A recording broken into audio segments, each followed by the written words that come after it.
Hi. So I did an initial reaction to Mission Impossible: The Final Reckoning when it came out, but the more I thought about the film, the more I thought maybe I should just sleep on it before I give my thoughts.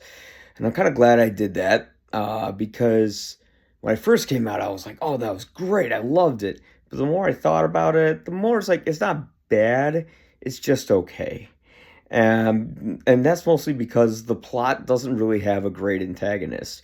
You have this thing called the Entity, which is a sentient AI that aims to destroy the world. So basically, it's Skynet minus the Terminators.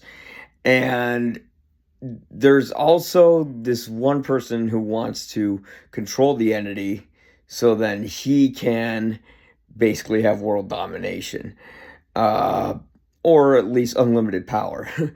And that character is interesting. His name is Gabriel, uh, but he's just not intimidating like Philip Seymour Hoffman was, or like how Eugene Kittredge was in the first one. Which the odd thing is, Kittredge is in this film, and he becomes like more of a punchline than something that's threatening. Like in the first film, he was threatening because Ethan's entire team dies in the first film in the beginning, and then Kittredge says, "Well, now we're going to look into you to see if you were responsible for that." Or at least it was something like that. I could be wrong. I saw the movie a long time ago. So if you want to correct me, please do so politely. But without that, like, antagonist, the movie just feels like a bunch of exposition dumps about this AI. But the thing is, despite those boring exposition dumps and kind of like a shallow plot compared to like the first and the third one, the movie is a lot of fun. I mean, you know the formula by now. They've done 8 of these. You know there's going to be a ticking bomb that's going to be diffused within like the last second before it blows up. You know that Ethan's going to do something insane and be on the verge of death but come back. And you know that Tom Cruise is going to be doing a lot of running.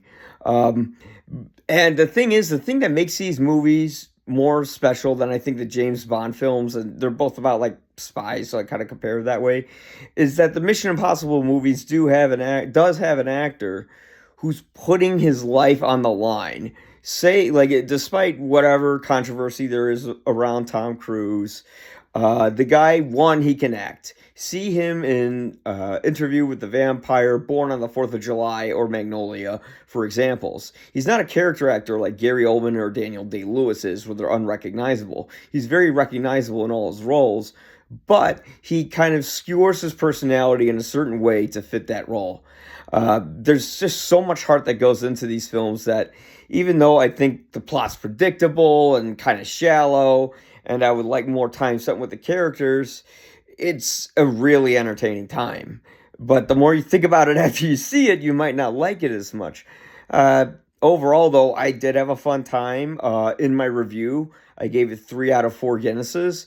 And yeah, go to ypareviews.com to check out the full written review that has like all my thoughts on there. And I mean, yeah, I hope you guys enjoy the film. It's still a fun film. So yeah, bye.